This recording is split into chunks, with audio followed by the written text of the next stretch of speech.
All right, guys, what is up? And welcome back to the channel for some more Chaos Zero Nightmare. I gotta say, man, I'm actually pretty excited today because we have the homie G on the channel, and we're gonna be doing something a little bit different with videos now into the future, where we actually take the time to talk about our different experiences and how you can better understand how to develop and build all of the characters to come. Today's video, though, we're going to be focusing on Chizuru. All right. Now, of course, I want G to have the opportunity to introduce himself to those of you guys that may not know who he is. So go ahead and take it away, bro. All right, so my name is JeeYT. You know what I'm saying? What I like to do is showcase videos and basically play with my favorite characters and also give extra layers and extra ways to play them because since this is not a more character based game, this is more of a deck building game.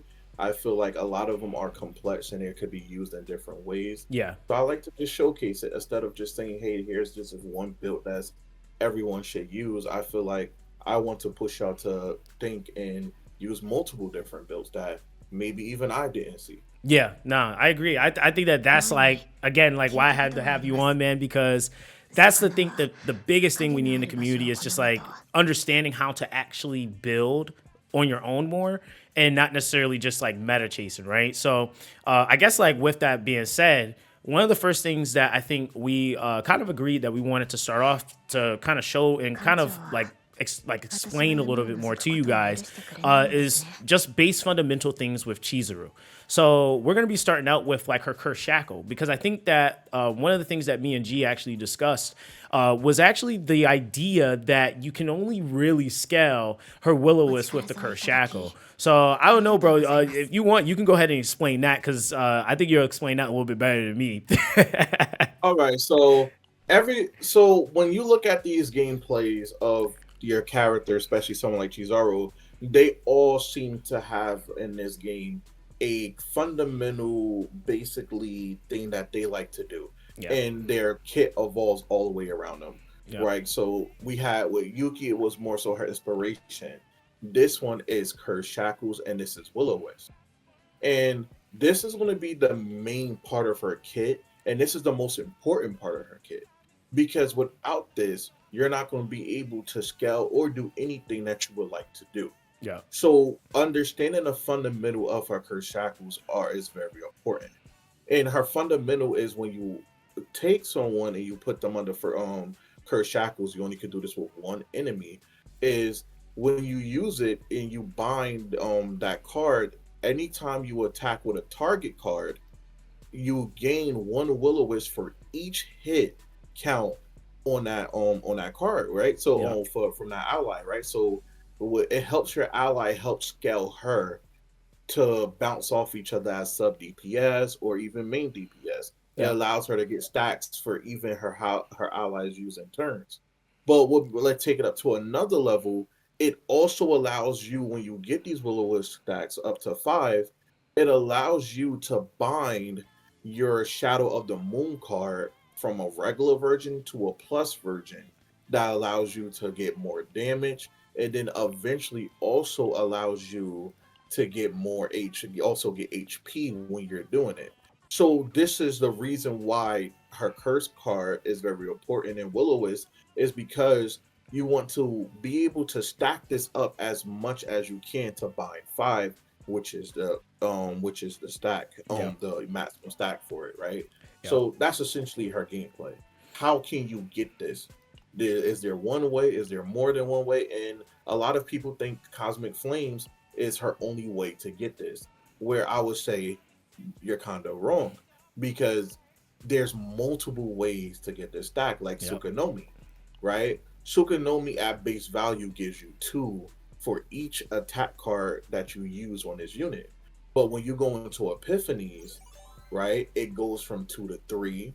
And then it also have different ways to go about it, right? So, but I want to look at something that is very special to me on an upgrade card.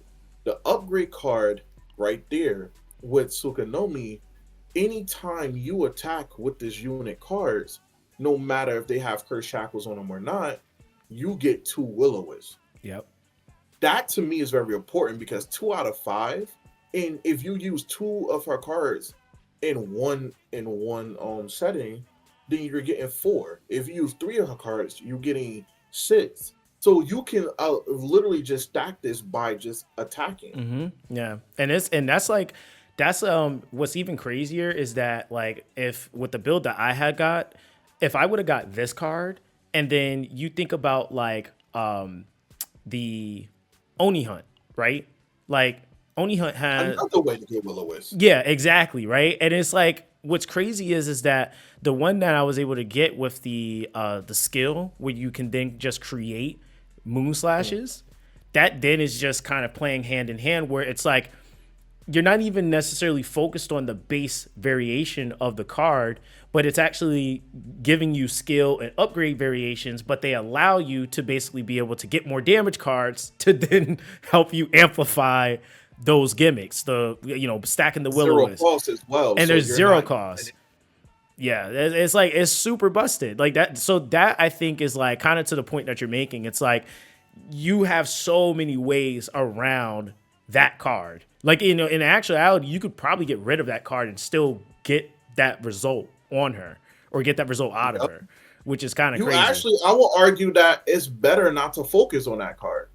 Yeah, I can It's see that. better to turn that card to something like more of just a DPS with the always weakness you had got, or vulnerability like the one I have, or to even argue the Cosmic Flames. You could use this card to create one Shadow of the Moon. But let's look at your Cosmic of Flame. Yeah, I'll show that.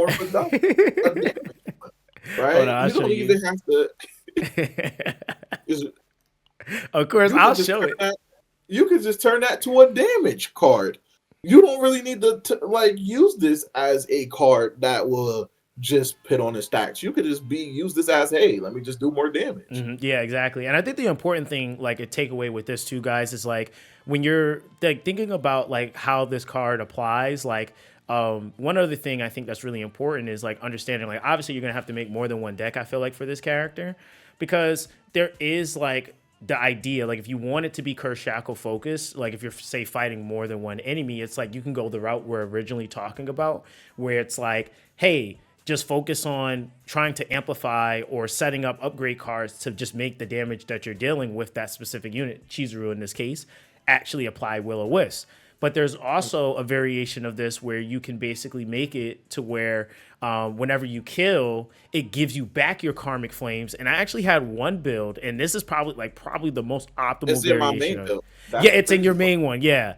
Where you can get, I think I had one with the Karmic Flames, I think at 0 cost right here. This right here is like it's like the best case scenario if you're really looking for the fall off variation of it. When targeted and inflicted with the Curse Shackle is defeated, create this card, because normally it costs you something to be able to use this card. So even I didn't see this card. Yeah. Even I didn't see this card. Yeah, I had to whip out my trap card, But this is like so point in case is like what we're trying to get you guys to see is there's so many different ways to get her gimmick to work, and we haven't even really like scratched the surface in how many different ways and combos and decks, because everybody's gonna end up getting something different based off their run. But it's feasible, right? Like she's a very, very open and flexible character at the end of the day. And then for the last part of her for talking about the shackles, let's go on to her Oni Hunt upgrade that you got in your deck right there. Oh, these two, yeah. The other one, the upgrade, this one? there. It gives you Will-O-Wisp, 3 Will-O-Wisp each turn. So now you only need to get 2 Will-O-Wisp to upgrade your Son of the Shadow of the Moon. So it's like it even have ways where you can be like, hey, I just want 3 Will-O-Wisp each turn, so I don't have to stack it up too much. There you go. Yep, there you go. Yep, and then it's like again, with this being paired up with like certain cards, like you're looking at it, and it's like, oh, it's upgrade, but I want my Oni Hunt to do damage. I mean, dude, I'm literally generating 0 cost cards to make up for the Oni Hunt becoming an upgrade card, because I also have the Oni Hunt skill card, which then is going to allow me to create 2 moon slashes. So just like this all just kind of can play hand in hand. So you don't even technically need to even have these cards on damage, because they can technically kind of supplement it for you depending on how you build. So it is insane. But I think that like now that we kind of like explain like the fundamental like thought process at least with the cursed shackles, what would you say would be like one of the next important things to kind of understand with Chizuru? Well, since a lot of people love to use attack based things, I want to, or just do damage. Hmm. Let's talk about how much damage she can do and how much she can potentially do. Yep. Because the way they released Chizuru in this update, yeah, she's good in hyper basing as y'all, I got gameplay footage of me going through hyper basing very efficiently and quick with it. But it seems like they really made her for bossing content because when around time she came out, a lot of the bossing came out. So when you think about bossing, you think about damage. Yep. So when we talk about that, let's talk into her Shadow of the Moon. Because her Shadow of the Moon, this is the why you were getting Will-O-Wisp in the first place. Yeah. And we were trying to learn how to build it and what's the cap.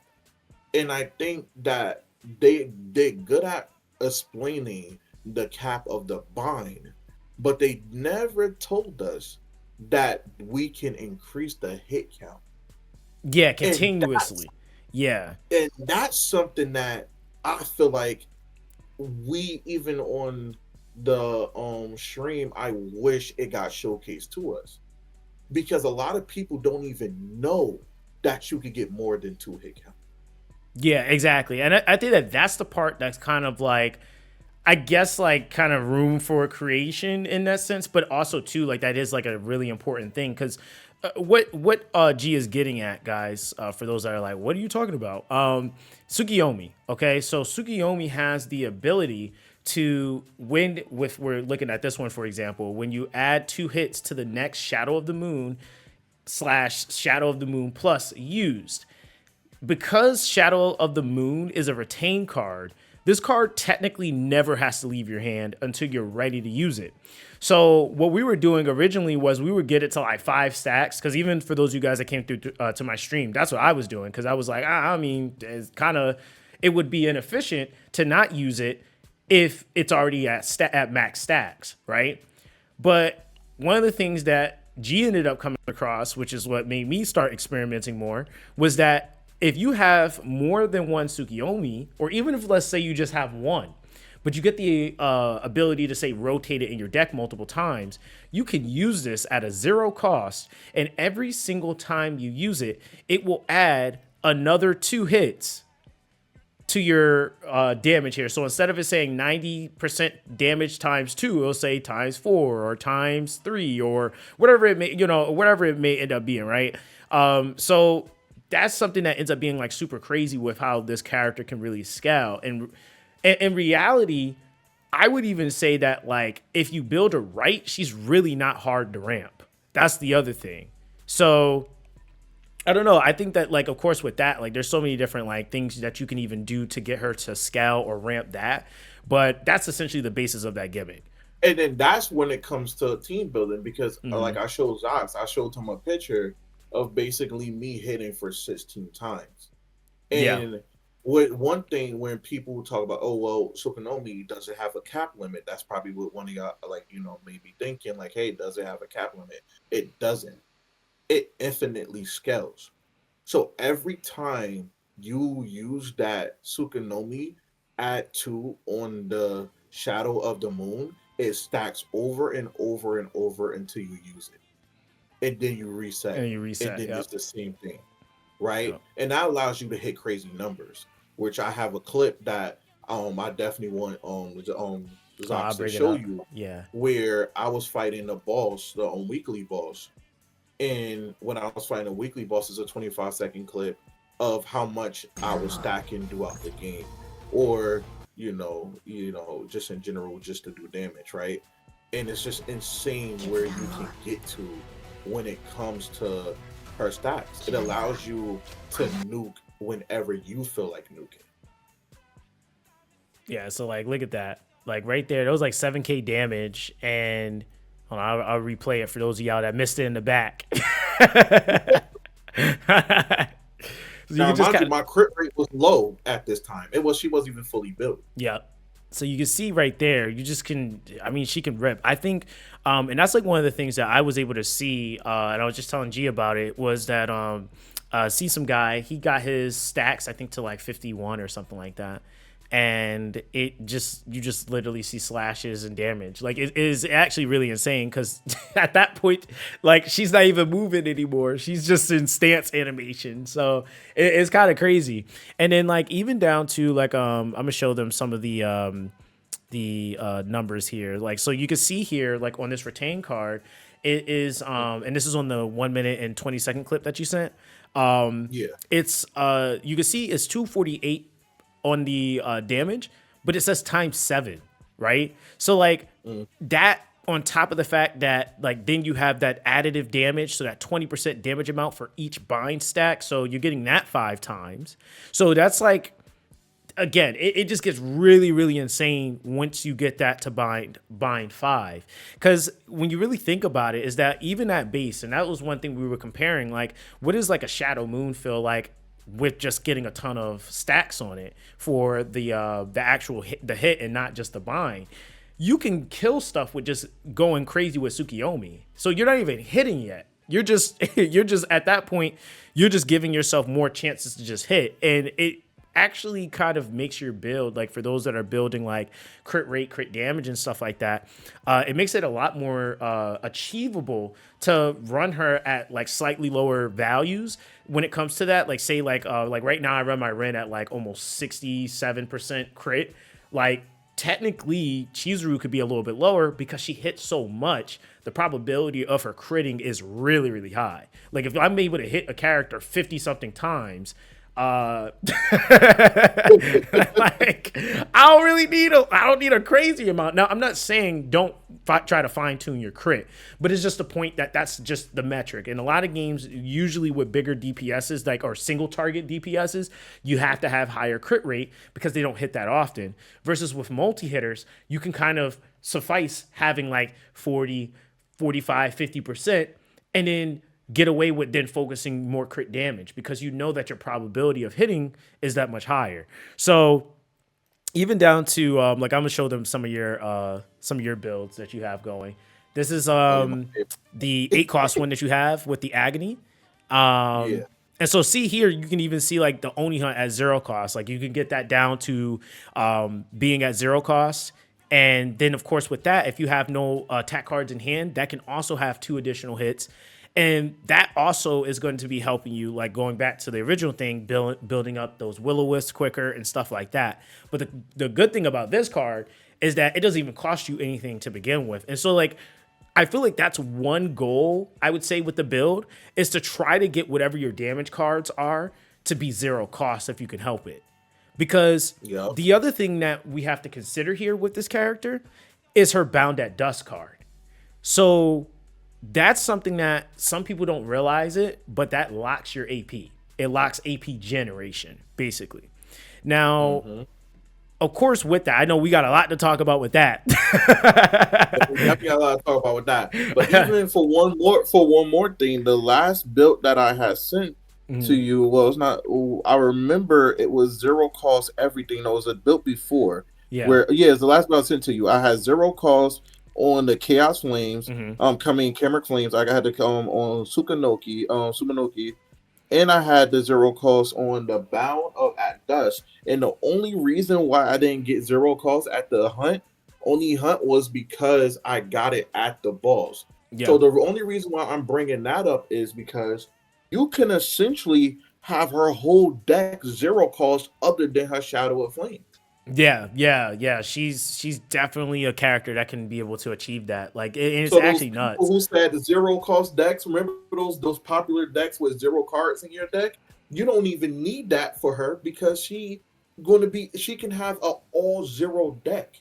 Yes, and that gets like kind of goes to the point that I was making before. It's like I get like that build variation can work in like certain instances, but I think because this game has way too many situations where a 0 deck doesn't necessarily benefit you nearly as much as just using a 0 card that has like something like we were talking about before, like Rally, where it's like you have the 0 cost, but you also then get this bonus effect that doesn't take up turn meter. So the character can still be built to not really be, say, doing anything necessarily damage wise, but they can still be offering you some sort of like debuff support or buff support, and that's just going to enable you to be able to take advantage of your other units, right? That comes with a draw. It's so many different things that you can do.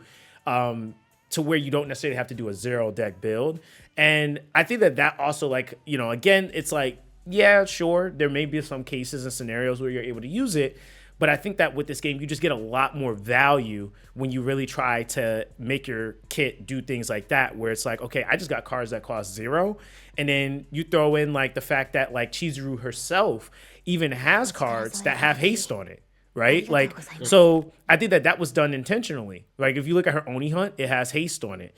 And so if you're duplicating that and you want to use that as your damage cards, now those aren't taking up turns. And that's another reason why I like Rin, but this video ain't about her.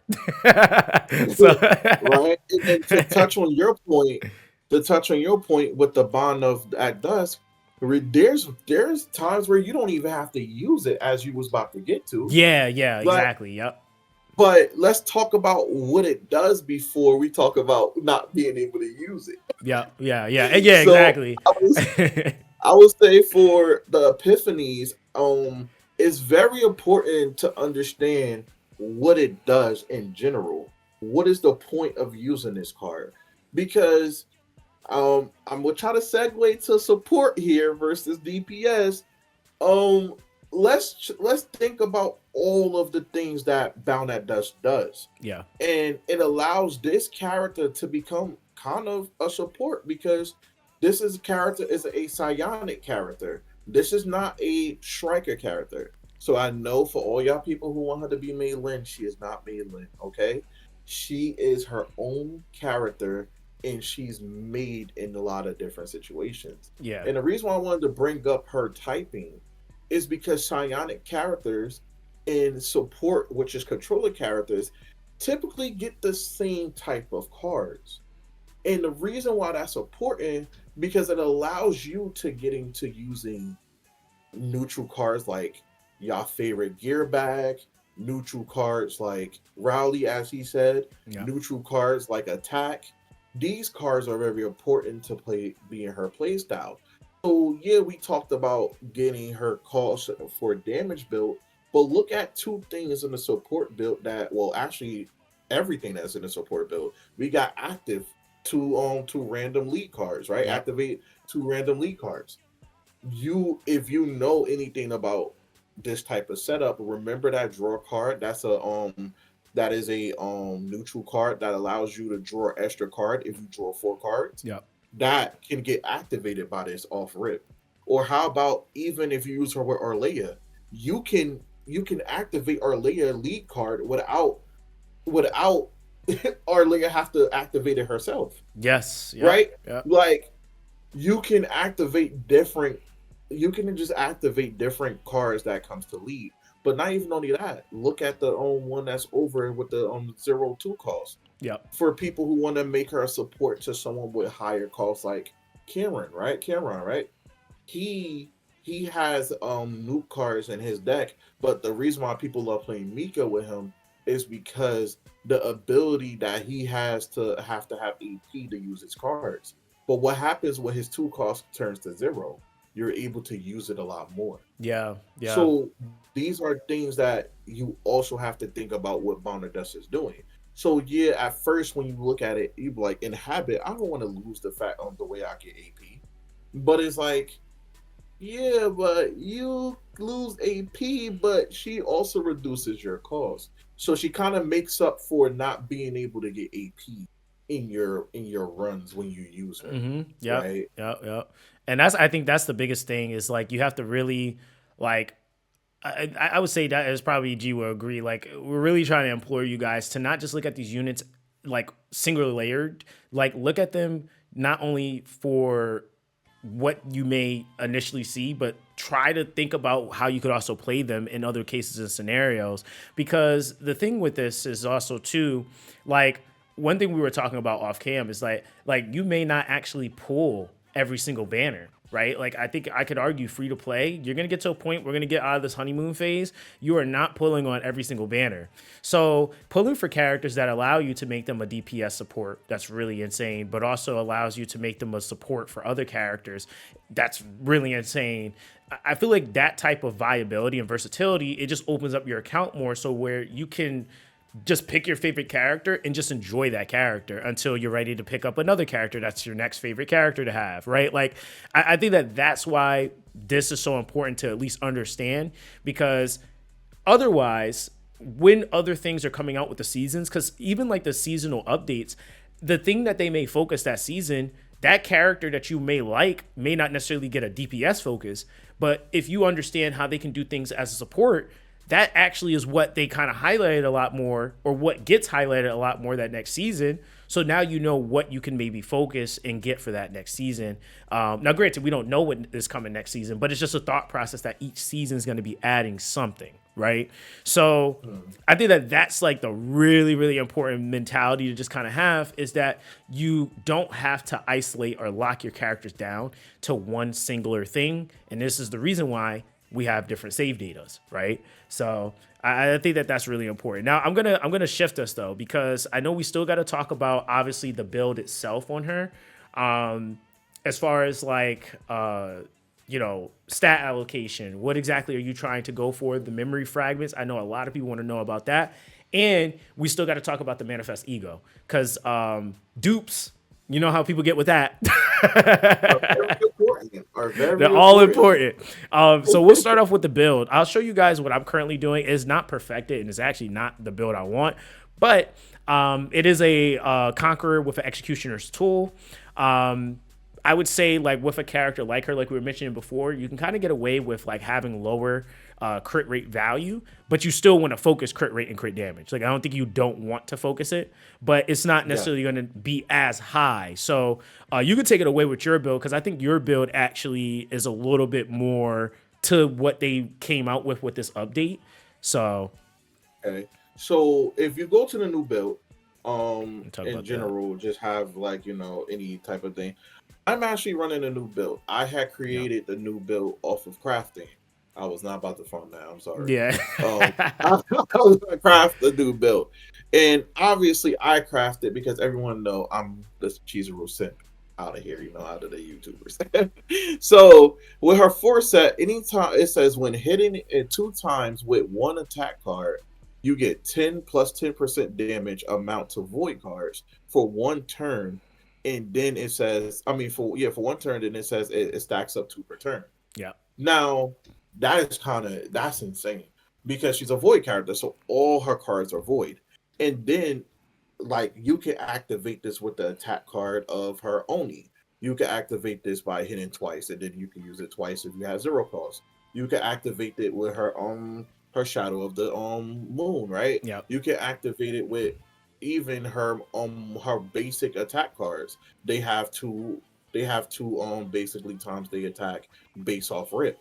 So when this activates, you get a 20% more damage, and it does very well. I believe when I've been using it, the damage scales well, and it works perfectly on her. You get to achieve this every turn if you want to. Yep. And keep in mind, guys, like, I also agree with the set being like really busted on her, because when you even think about her basics, they minimum hit 2 times. So it's kind of free, right? At that point. And on top of it, and then on top of it, you want to build a crit damage crit rate. So the 2 bonus you will want to be on her is the crit damage bonus. Now, if you can't get the crit damage bonus, that's okay. I will go for attack. But crit damage bonus is definitely the one that you want, because if you look at her potentials, she has no qualifier at the last potential. There's no qualifier to have a lot of attack.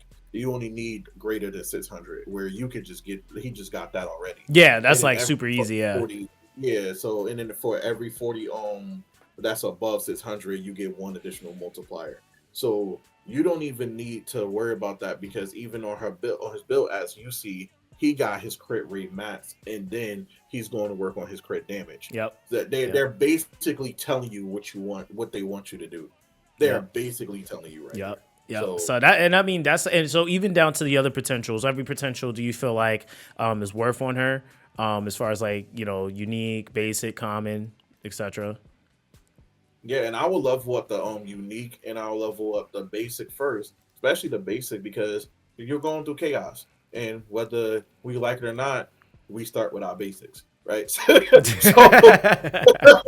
That's you know what I mean? true. That is true. So I would say at first, when in the beginning, people will be like, "Oh, don't level up basic," but I will argue if you're going for a main DPS or just any type of DPS, you love leveling up your bases are important. And she's actually decent with her basics Yeah, I was about to say. as she's shown. You know what I'm saying? So it's like leveling up the bases won't be a bad investment. And it's kind of cheaper than everything to Yeah, invest it in. is way cheaper. And like for example, guys, like I have the card that I really at this point I'm not even using my Oni hunts outside of them being a skill and an upgrade variation. So when I do get damage cards, they're basic cards. So Mhm. you know, like not having that, and I would even argue like Chizuru is actually one of the very few characters that you really don't want to get rid of her basics. Like if you can hold on to them, you absolutely want them there. And it's kind of it's just too valuable to give up multi hits like that. They're just free multi hits that you basically have, I mean, or lower cost multi hits.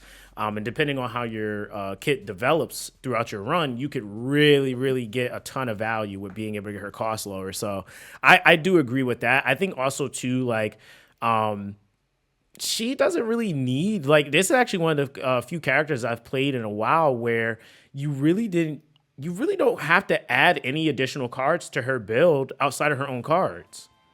Mhm. That's Unless you something I really like support, about her. Yeah, unless you unless you're playing her support. Exactly. But if you're playing her mhm. damage dealer, you literally don't have to at all add any cards to her build. Like, and this is I also will considered argue forbidden. adding cards to her build that as the main damage dealer kind of mess up what she would like to do sometimes. The Yeah, only the yeah. only two cards that you could I'll say that's forbidden cards that you could add in the build that I would like as a main damage is the fairy or the 9 cost card. But even with those two, you don't need them. Yeah, They that, just help you get extra attacks in to proc her upgrade for Will-O-Wisp. yeah. But other than that, you don't really need those in your deck. And that's like I guess like that's really what it's worth. Like I would say that that's the thing that really makes her really cool to me is that like you can just straight up build her and focus on her stuff. But we're gonna have another video, guys, where we talk about that a little bit more because I know some people are absolutely struggling with farming, and I know I was. And we're gonna talk about that. But last thing I want to make sure we get out the way too: manifest ego. Okay. Okay, Obviously, I'm so using her at base, so I can't really tell you too much. But I know you have a little bit more investment in her. So, like, what's your thought process on like what's the like the bare minimum for her to like be able to work? If you're looking okay, to aim for so dupes. at base she works perfectly, Yeah. but M2, I got her M2. Okay. Now, the reason why I got M2, if you go back and you showcase the video where I had did the multi hit for 16 times or whatever times I did it for, Hmm. and then another Shadow of the Moon drop down, it Yeah. was because of that.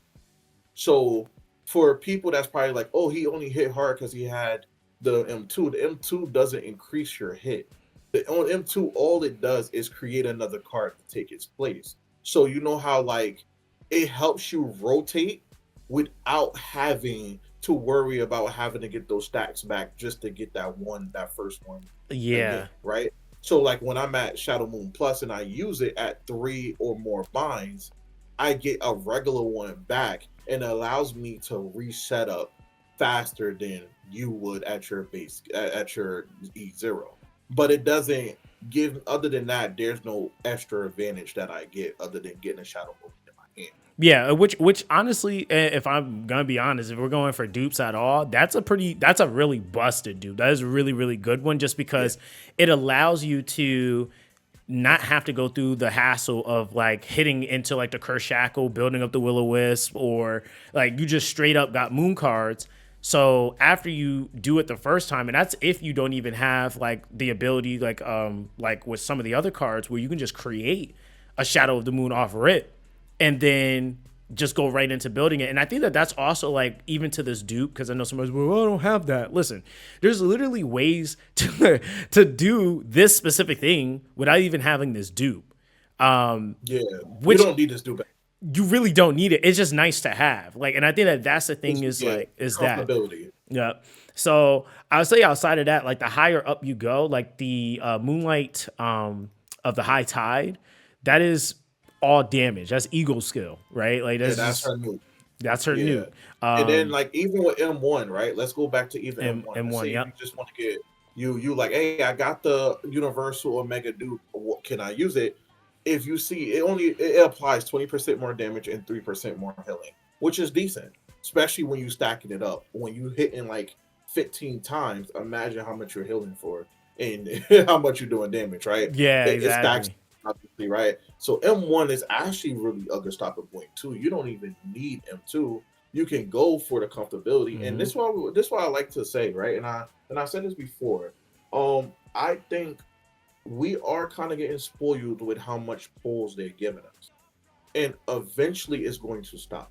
Yeah, thousand So I percent. want Yeah. people to understand that maybe saving those dupes in these seasons for your favorite character, the Omega dupes, and on top of up saving cards to pull at least 2 copies of the character will be nice if you can. Like so, you can use the Mega Hmm. dupe to go up to pass it.